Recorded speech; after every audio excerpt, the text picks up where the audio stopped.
προστασία μας διαδίκτυο είναι πάρα πολύ σημαντική. Γι' αυτό λόγο πρέπει να δημιουργούμε ισχυρούς κωδικούς πρόσβασης για κάθε διαφορετικό λογαριασμό.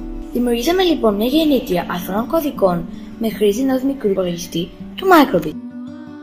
Γνωρίζουμε ότι για να είναι ασφαλής ο κωδικός μας πρέπει να περιέχει 1. Κεφαλαία γράμματα, 2. Μικρά γράμματα, 3. Σύμβολα, 4. αριθμούς, 5. Να έχει πάνω από 8 χαρακτήρες.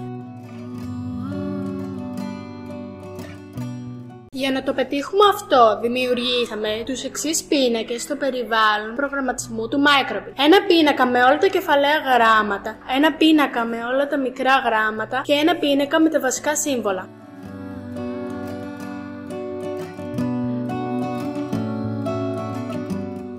Με το πάτημα του κουμπιού Α επιλέγονται 10 τυχαίοι χαρακτήρες από τα κεφαλαία, τα μικρά γράμματα, τα σύμβολα, ενώ εμφανίζονται και τυχαία νούμερα με τις κατάλληλες εντολές.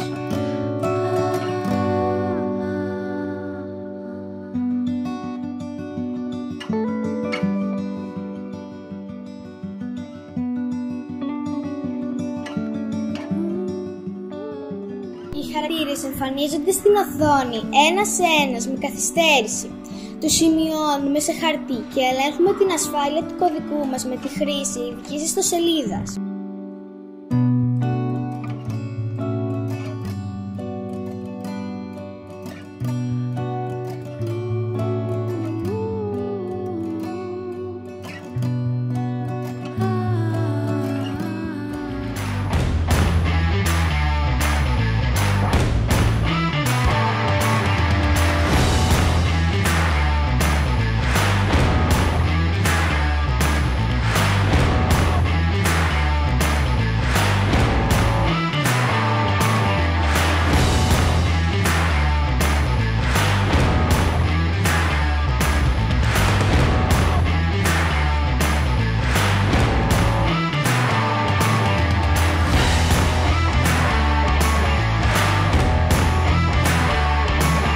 Για να θυμάμαι τον κωδικό μου, έχω αποθηκεύσει κάθε χαρακτήρα σε μια μεταβλητή.